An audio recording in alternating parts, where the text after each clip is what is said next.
The cosmic microwave background radiation, the faint afterglow of the Big Bang, offers yet another clue to the existence of dark matter.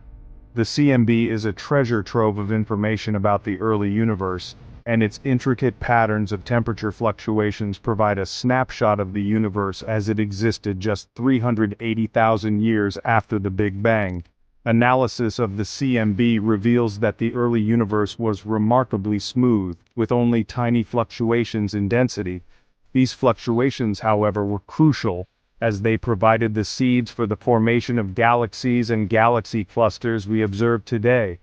The pattern of fluctuations in the CMB is consistent with a universe composed of both ordinary matter and a substantial amount of dark matter.